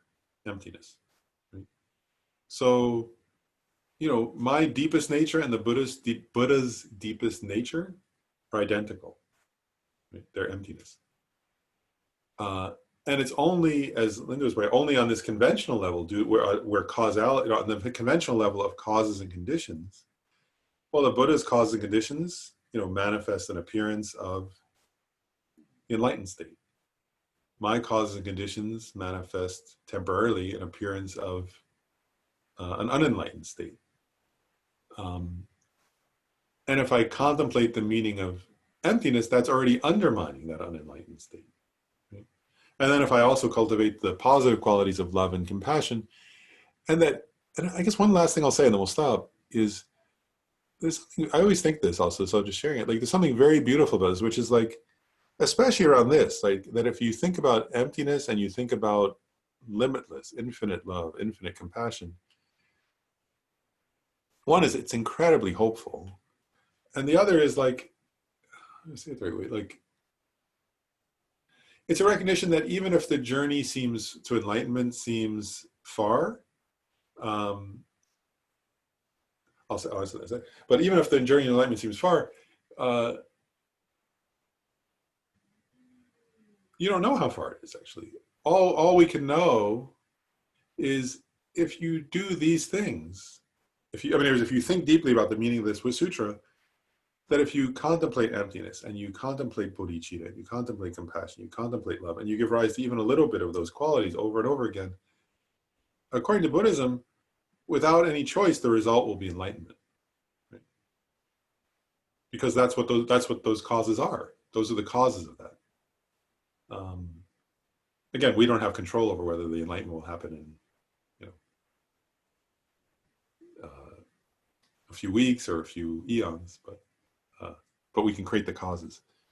And then I guess last thing, somebody asked a question, love is desire. That's an interesting question. Like, I'll just say briefly, I mean, it's a big topic, but I often say this, like, I always hesitate with this. The English word love, I often say this when I give like workshops or something. It's problematic in a way because we don't have enough words. Like, I always think that, like, I often say that Tibetan Buddhism, this is like famous, it's a cliche, but it's true, is that, Eskimos have so many words for snow and we have one word for snow, like any different word. I've noticed that like Buddhist literature is similar with love, actually. Like in Buddhist literature, like the description of the different types of love and compassion is like, there's so many types, and we don't have words for them. And I often joke that I feel bad for the word love in English because, like, in English, like the poor English word love has to cover everything from like altruism to sexual desire to a 0 score in tennis to how you feel about ice cream. Like, it's like problematic, isn't it? That poor word has to like carry this huge burden of like like some people go, oh, I love I love chocolate fudge, and oh, I love, and then like, oh, I beat you. You have a love score in tennis. It's like that poor word. It has like too many meanings. Yeah, that's good. And so I often think that like, whereas in Buddhism, there are all these kinds of love that are described as different actually in Buddhist literature. And I think we need to like develop more language around that. Actually, it's a problem in terms of English. So, so here, and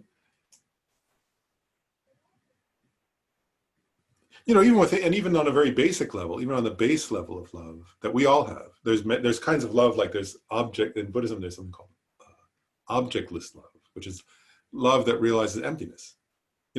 Love for beings while realizing they're empty of inherent nature, for example. That's a very exalted kind. But on an ordinary level, they often say one type of love is the wish for others to be happy. Right? That's that deep wish, like may you have, where you feel for one other person or many other people or all other people. Like, may you have happiness. May you have every happiness. May you be the best version of everything you could be, and have everything, the best version, and experience all the best things. Right? And there's another type of love, which is like, they call it affectionate love. That's a feeling of like warmth towards beings. These are different. Actually, they're different inner states, right? There's a feeling that's like an inner kind of feeling of appreciation and warmth towards somebody, which is one kind of love. And there's another, which is wishing that other have everything and be, have happiness and have, and then there are many other types of love. So anyway, and then, there's love with equanimity, and there's limitless love, and there's, anyway, there are all different kinds of love in Buddhism. But anyway, where we have to start with is, we start at a very basic level. Any kind of love is better than none, right? And then we build on them, and what we want to give rise to in Buddhism is a kind of altruistic love, and limitless love, a love with equanimity, and then there's love, there's limitless love that's like passive, like, oh, may all, in the Four Immeasurable Thoughts, there's a version of that says, may all be, this is a quite advanced level, right, where you think, may all beings have happiness and its causes. That's a beautiful kind of love, right? But that's not the same as, there's another kind of love where you have a commitment, where you feel, I will cause them all to have happiness and its causes. Those are different inner states. So my point is, there are so many different types of love that we could talk about sometimes. But I guess we went over, so we should stop. So let's do the dedication. So the supreme jewel Bodhichitta, where it has not arisen, may it arise and grow. Where it has arisen, may it not decrease, but increase more and more. In this snowy mountain paradise, you the source of good and happiness, all-powerful Chenrezig Tenzin Gyatso, please remain until samsara ends.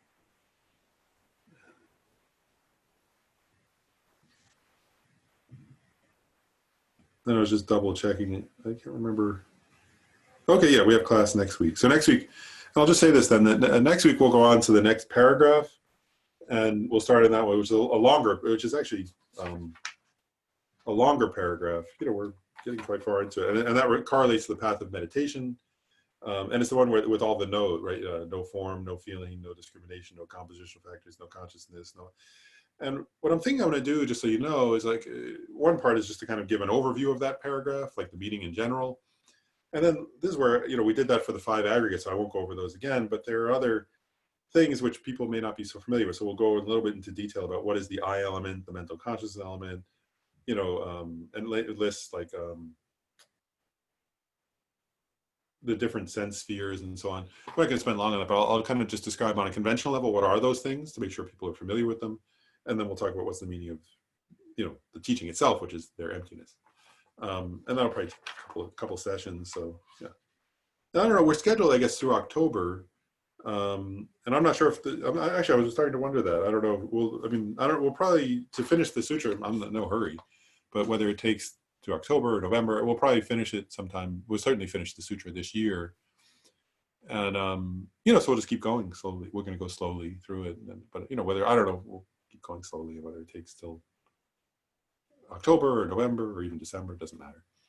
And then the tentative plan that people had asked for before, I wanted people to think about this, and then we'll talk about it another time, but it is when we met in person at the center last, the idea was that after we finished this series of classes, we would do the guide to the Bodhisattva, Shantideva's guide to the Bodhisattva's way of life. That was the tentative plan, but I'm still open to that, but I thought, well, I don't know. I mean, it looks like, you know, we're going to still be online early certainly through the winter. It looks like, at least for this class, this series. I don't know about everything, but you know, people can think about whether we want to do that or something else, if people were interested. So at some point in like September or something, maybe I'll ask that again. But you can just think about it if you're interested. Okay. Anyway, thanks everybody. Good to see everyone. Thank you, Lord. Thank you. Thank you. Thank you, Lord. Thanks.